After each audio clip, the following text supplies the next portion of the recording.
नमस्ते दोस्तों। कक्षा सातवीं का सातवां पाठ जहाँ चाह वहाँ राह, इस पाठ का तीसरा भाग देखने जा रहे हैं। आपने तो देखा है कि गांव की समस्या कौन सी थी। गांव का जो यह नाला था, यह नाला ही पूरे गांव की समस्या थी। बड़े लोगों की समस्या थी, छोटे लड़कों की समस्या थी। बड़े लोग अपने खेतों में नहीं जा सकते थे, छोटे बच्चे पाठशाला नहीं जा पाते थे। तो बरसात के दिनों में यह जो नाला था, वह नाला भरता था पानी से, और उस नाले को लांघना बड़ी असंभव बात थी। और इस नाले को लांघने के लिए छोटे बच्चे तो नहीं लांघ सकते थे, और उनकी अनुपस्थितियाँ बढ़ती ही जाती थी। पूरे बरसात के दिनों में यह जो छोटे बच्चे थे, वो पाठशाला नहीं जा पाते थे। तो यह समस्या पूरे गांव को सता रही थी। तो यह जो बच्चे थे, यह बच्चे इस चौपाल में जब इकट्ठे होते हैं, तब उनमें चर्चा होती है। इस विषय पर कुछ बातचीत होती है, और इस बातचीत से वह इस समस्या का हल ढूंढने का प्रयास करते हैं। तो यह समस्या कौन सी थी? यह समस्या का हल उन्होंने इस समस्या का हल उन्होंने किस तरह किया, इसके बारे में आज हम देखने जा रहे हैं। तो चलते हैं इस पाठ का जो अगला हिस्सा है, अगला पाठ है। जैसे कि इस पाठ को अगर हम देखा जाए, हमें देखना है इस पाठ को कि इस पाठ में जो असंभव इस शब्द को दिया है, कि असंभव इस शब्द में भी संभव यह शब्द है। कि उस दिन भारी वर्षा के कारण येसम्बा गांव के अधिकांश विद्यार्थी पाठशाला नहीं जा पाए थे। तो पूरे दिन यह बरसात हो रही थी। दोपहर को जब बरसात थोड़ी कम होती है, वर्षा यानी वर्षा कम होती है, तो दोपहर के बाद यह बच्चे छोटे से अपने चौपाल में आते हैं। गांव का चौपाल होता है। चौपाल यानी गांव के चार रास्ते बीचों बीच, गांव के बीचों बीच जहाँ पर इकट्ठे होते हैं, वहाँ पर चौपाल होता है। तो उस चौपाल में, यानी मराठी में उसे चौक कहते हैं हम। वो तो इस चौपाल में एक बरगद का पेड़ था, और बरगद के पेड़ के नीचे एक चबूतरा था। चबूतरा यानी जिस पर लोग बैठते हैं। उस पेड़ के नीचे जहाँ पर चबूतरा होता है, उस चबूतरे पर यह लोग बैठते हैं। तो उस चबूतरे पर यह लड़के बैठते हैं और आपस में बातचीत करते हैं। तभी तुषार ने कहा, अरे इस बरगद के पेड़ में भूत है। और तुषार ने यह बात बताई कि जो हम बरगद के पेड़ के नीचे बैठे हैं, तो इस बरगद के पेड़ में भूत है। यहाँ क्यों बैठे हो? भूत भूत वूत सब कोरी कल्पना और बकवास है। क्या हम में से किसी ने भूत देखा है? तो जब तुषार कहता है कि अरे इस बरगद के पेड़ में भूत है, तब जूही कहती है कि भूत वूत सब कोरी कल्पना है, हमारे मन की बातें हैं, और यह बकवास है। बकवास यानी उसे किसी बात का निराधार है, यानी किसी बात की कोई आज तक किसी ने यह सच नहीं दिखाया कि भूत क्या है। हम तो अक्सर कहते कि भूत है, लेकिन किसी ने देखा है भूत को? नहीं देखा। ठीक उसी प्रकार जूही भी कहती है कि यह सब कोरी कल्पना है, अपने मन की कल्पना है। क्या हम में से किसी ने भूत को देखा है? सब केवल मन गढ़ंत बातें हैं, मन की तैयार की हुई बातें हैं यह सब। जूही ने यह कहकर बातचीत आगे बढ़ाई। आज एक और अनुपस्थिति लग गई मेरी। अब तक 14 अनुपस्थितियां हो चुकी है बरसात में।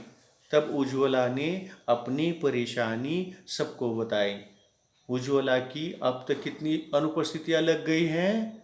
14 दिनों की। 14 दिन वह इस बरसात में पाठशाला नहीं जा चुकी थी, क्योंकि नाला में पानी। आप यहाँ पर चित्र देख रहे हैं, तो इस चित्र में भी देखा है कि यह जो पाठशाला है, वह पाठशाला इस नाले के पार है। और यह बच्चे एक दूसरे से बातचीत कर रहे हैं कि अब हम पाठशाला कैसे जाएंगे, क्योंकि गांव के और पाठशाला के बीचों बीच यह यह नाला बहता था और बरसात के दिनों में इसमें पानी भरता था। तो यह बच्चे उस पर बातचीत कर रहे हैं, परेशान दिखाई देते हैं। देखिए, परेशान नज़र से वह देखते हैं कि पाठशाला हम कैसे जाएंगे। तो उज्ज्वला ने अपनी मन की बात बताई, परेशानी भरे स्वर में कहा कि अब तक मेरी 14 अनुपस्थितियाँ हो गई हैं। मेरी तो कुल उपस्थिति ही शायद 14 होगी। तो इस बात पर शुभम ने कहा, अरे मेरी उपस्थिति तो कुल अब तक यानी टोटल उपस्थिति ही 14 है। शुभम ने कहा और सब हंस पड़े।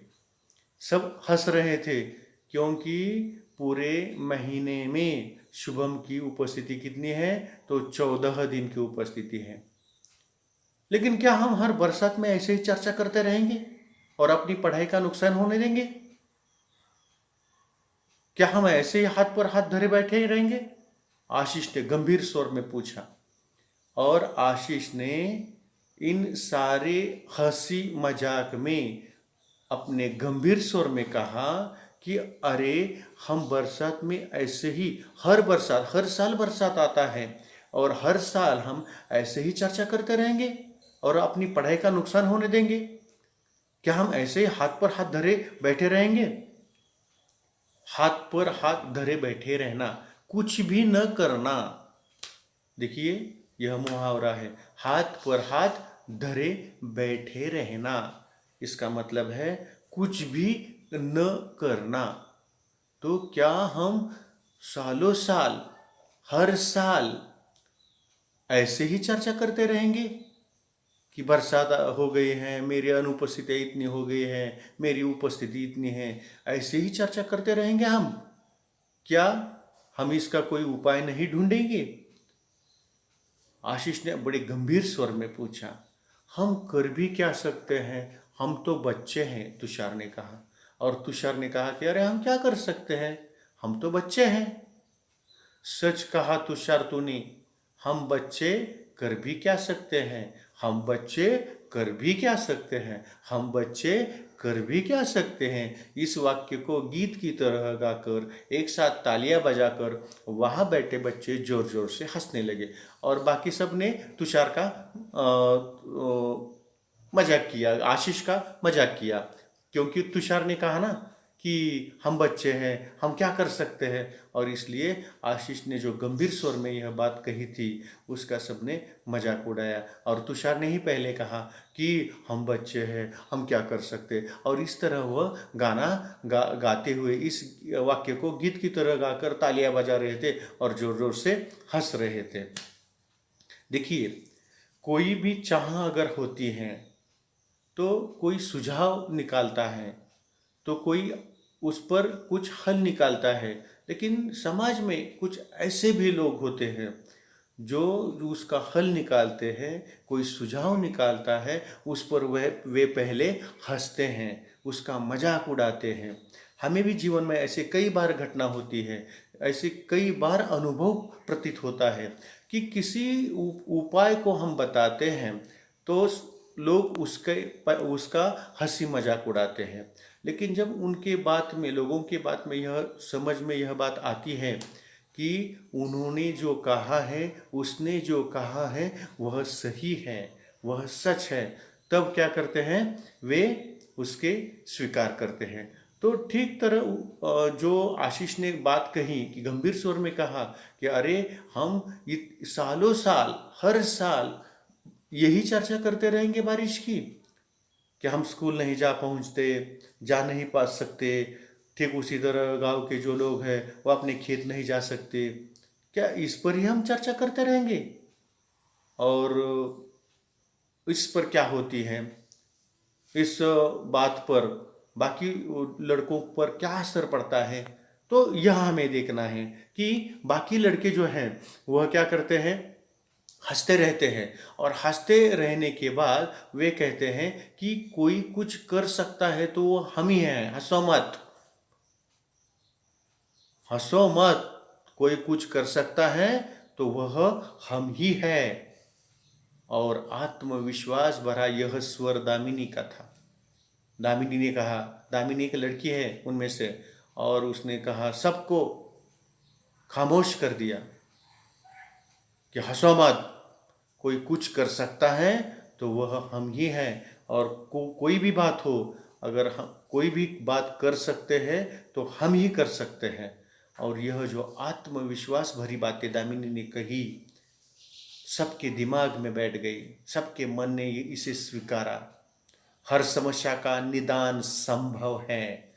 समस्या कोई भी हो, लेकिन उसका उपाय संभव है। निदान यानी उपाय, हर समस्या का हल, हर समस्या का उपाय संभव है।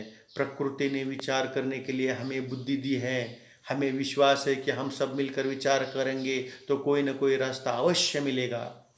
और दामिनी ने कहा कि प्रकृति यानी सृष्टि ने हमें विचार करने के लिए बुद्धि दी है, सिर्फ हंसने के लिए नहीं। मुझे विश्वास है कि हम सब मिलकर विचार करेंगे तो कोई ना कोई रास्ता अवश्य मिलेगा। दामिनी ने सबके मन में यह परिवर्तन कर दिखाया। सब सब सोच में गड़ गए कि दामिनी ने सबके मन में आत्मविश्वास भरी बातें कही कि हंसो मत, जो भी कुछ करना है तो हमें ही करना है, और हर समस्या का निदान संभव होता है। ऐसे आत्मविश्वास भरी बातें दामिनी ने की, और उस पर क्या असर होता है, इस पर क्या चर्चा होती है और इसके बाद क्या होता है, यह हम अगली तासिका को देखेंगे। तब तक के लिए विश्राम। धन्यवाद।